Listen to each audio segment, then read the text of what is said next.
You join us now for a Status Quo Q&A here at the Roundhouse with two men who are completely at ease, really relaxed, have not a single nerve about them at all.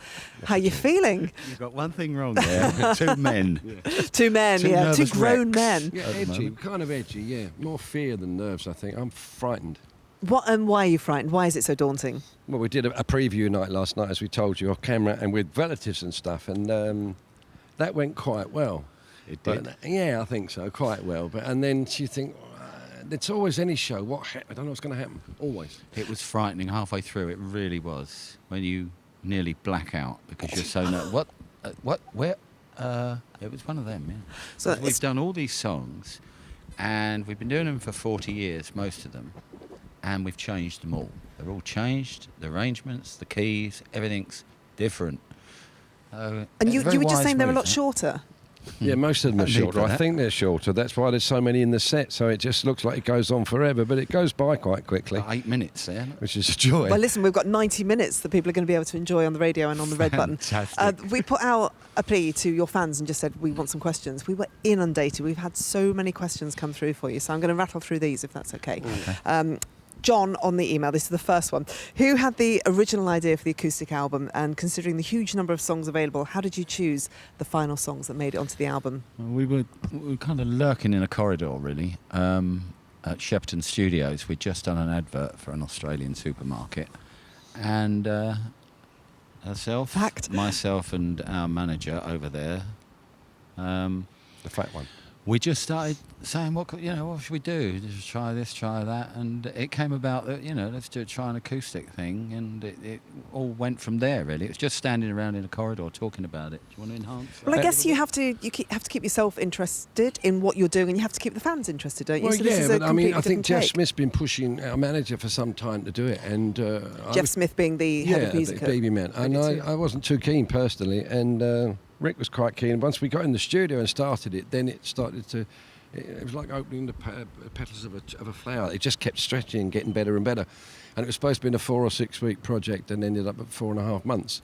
So hopefully it's... people are going to like it, hopefully. Lee in Melbourne said, which song surprised you the most in terms of working well acoustically? Which one stripped back? Did you go, well, actually, this sounds good? Certainly for me, the first one that comes to mind anyway is Don't Drive My Car. It's a song that Francis has never really liked. It's by no means going to change the world, that song, but it's quite special to me because I love my cars over the years, and it was about one of my wives many years ago who kept driving my car. So I wrote this song called Don't Drive My Car, and we've done it kind of Stefan Grappelli, Django Reinhardt, if you will, dare I say. And to me, that is the most surprising track. And are you happy with it now? If you don't like the song, if you never like the song, it works well. I'm crazy about it. Each time, whenever we've done the thing in the past, I love playing it. I just don't particularly like hearing it. We're fine with that. We don't have to love each other's songs. And I think that's probably one of the best ones on the album, as with Again and Again. They're surprising, and I think that's great. That's what happened when we were recording. Suddenly, this thing was... You didn't expect it, perhaps. I think expectations are always a worry. Steve on the email said, when thinking about new sounds, were there any other experimental new sounds that you came up with and rejected or put on the back burner for another day? Doing stuff in a jazz style or maybe with a choir, orchestral backing? Were there things that were suggested that went away? The choir idea, our manager's always been keen for us to get a sort of gospel choir into anything. And he suggested that, so I told him, go away. I didn't actually say it quite like that. But I'm sure you didn't. And so the main thing was when we said cough. And the main thing was that we tried... an accordion, and most people, particularly British, think accordion, I think of Paris, but the idea of the accordion we use is more in that Cajun, which I find really, it's exciting. And the same with the strings. We initially tried to use synths, and they were good, but when you put real strings, something else happens. And these are a brilliant string section. It's really lovely when you first hear them on there, when you've heard the mixes up to that point, and then people say, we're going to stick the strings on, and when you hear it back with the strings, it's lovely. And being up here with the strings is wonderful. I'd imagine it's quite emotional. Some of it is. I mean, it's it gives it a real lovely flavour, and it brings out, I think, a lot of the colours in these songs that weren't kind of previously there. We just rattled them off all those years ago and didn't think much about them, really. And now I think the true colours of a lot of these songs is coming out, and you can really see them for what they are, or hear them for what they are. Do you think a lot of people will be surprised and make them appreciate the songs in a different way? I hope so. I think they'll be surprised in different ways. I think some hardcore are going to try and murder us too, and other people, we hope, I suppose that's one of the ideas, that the people perhaps that didn't like Quo before. And I think in the 70s, I remember reviews always said that these poppy melodies with a nice rock bottom, and some people want the rock bit without the pop melody. And we are talking about our own songs, and it seems to me that the melodies have shone through. They are quite nice melodies, albeit poppy. Sorry. Have you had some flack from like the harder fans? Like, what on earth are you thinking of doing this? Well, not as far as I know, because both him and I, we tend not to go online or anything like that and read reviews. We tend not to, from the fans anyway, because there's a site where they all say what they want to say, and we never really look at that. As far as the papers are concerned, they've been very, very kind to us up to now. It's had glowing reviews, and I think, given a bit of time, I think this set could turn into something really good. I mean, we're doing it for the first time properly tonight, and it is a little bit bottle twitching, I have to say. It really is. But I think if we settled down with it and relaxed with it, I think it'd be great. But maybe we'll look at that next year. Okay, well, this leads us on to this question from Polly from Merseyside. Polly, your question is, I'm coming to see you in Liverpool in December. What can I expect from the show? Will you do a bit of both? And will you be doing an acoustic tour next year? You should tell her, do you? No, I don't think we'd do the two together, because as you can see, the setup would be vastly different, and to go from that high energy stuff and extremely loud, which we are, into this, one way or the other, something would suffer. So I think if it does come together, it may be a separate tour next year, which perhaps we're looking at, but obviously it depends on the success or not. But it's something that you are quite keen to do if this all goes well tonight. That let you know in the morning. I'm really impressed at the good humour that you're in at the moment, because when I spoke to you on my radio show, you were saying that actually I get very uptight. I'm a little bit stressed before a show, and will be particularly tonight. So we were stressed through the whole project, particularly through the rehearsals. That was the most stressful period. I think the last 4 or 5 weeks has been really ridiculous, like teeth grinding stuff. And it's just the unknown, I think. That's what I thought I was going to have a seizure on there last night. I really did. You look at the next song, and I tell you, for the life of me, I thought, what rhythm? How's it? And I really didn't until we started. Oh, yeah, right. It's a bit that way. So it's just like a blind panic. You just think, I don't know how to do this. It really was. And the worry was that we slipped back into auto, where the arrangements, if you're doing a softer ride, you slip into the original arrangement. And they're just slightly different. That's the point. They're slightly different, not massively different. So you've had to unlearn, in a way, haven't you? Some of it's written out over there. The strings have got, they've all got dots in front of them, so they're all reading it. And if you slip out or miss a cue, the strings march on, and you've got to somehow catch up. Get in there somehow. Yeah, really.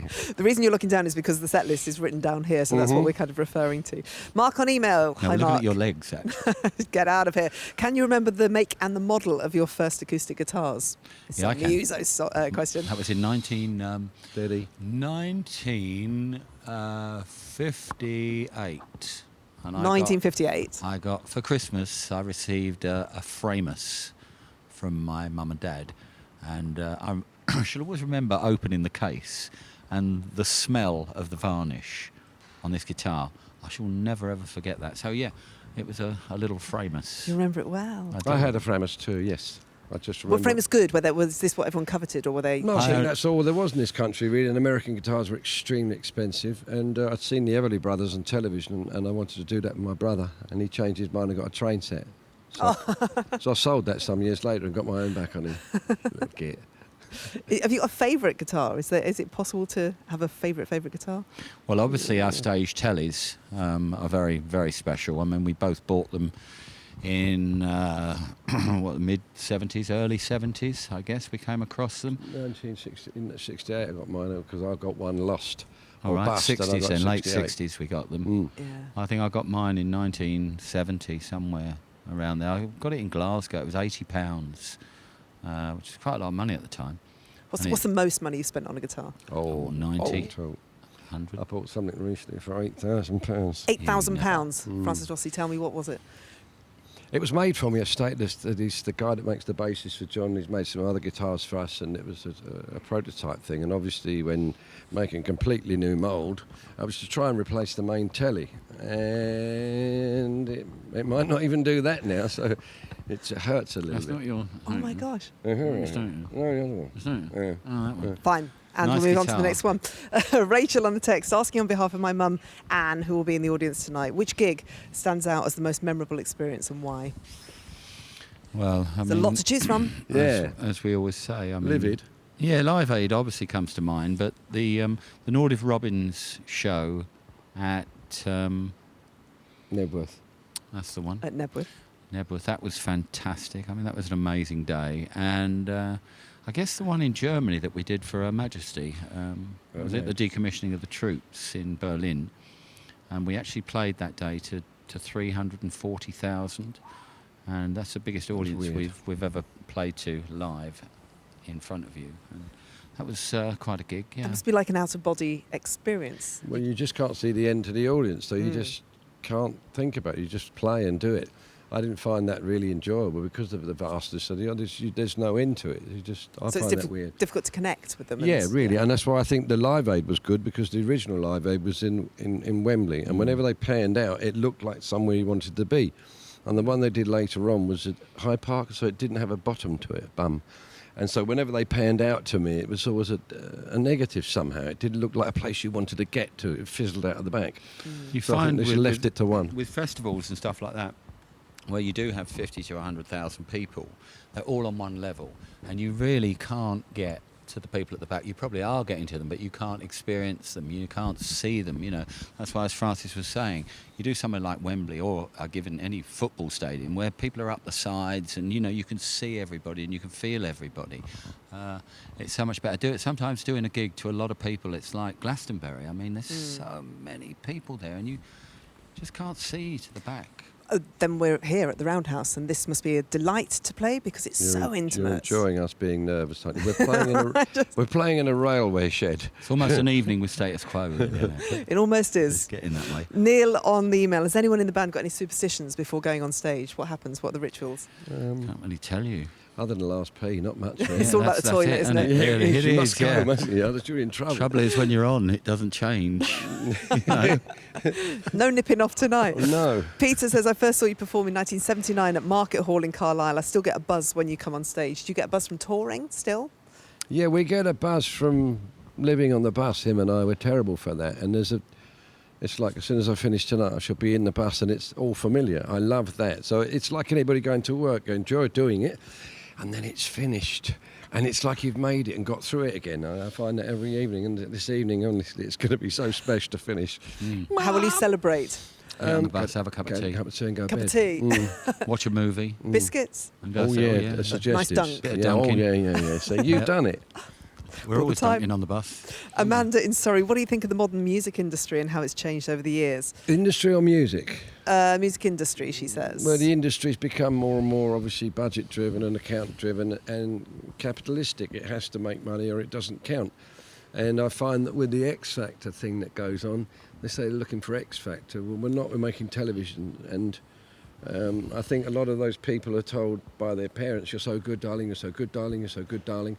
And so darling waits to be discovered, whereas our generation were told, well, you're not going to do it, are you? All of us. And so I think the older bands still have that fight, and you're going to dig in all the time. And various things have gone wrong, and what we figure have gone wrong, and we get up and try again, whereas the younger guys, they can't do it anymore. Do you think any bands that are around now will still have the kind of career that you've had, the longevity?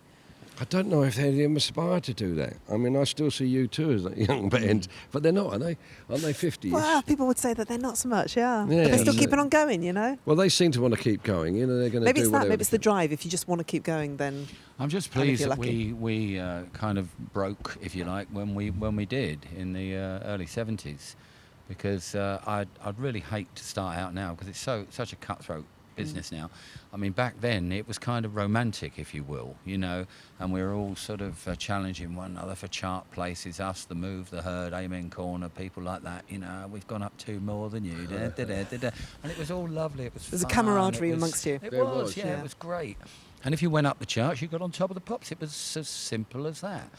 And nowadays, I don't know one chart from the other anymore. Don't look. And it's that's the other thing. It's really become about marketing, hence our album cover that people think is the wrong thing to do. But since the advent of the Spice Girls and even Lady Gaga, she would not have dressed in meat, but it went around the world. So it's all about marketing, I'm afraid. It'd be nice to be about music, but it's become about marketing. I apologise if it makes anybody feel ill, by the way. Well, I interviewed Brian Adams the other day, and he traumatised. It made him feel traumatised. I can understand. He was sick on the spot. Yeah, So Jeff in we took our Leamington pants Spa. off. How important are the fans' opinions on your musical direction choices? Do you listen to the fans?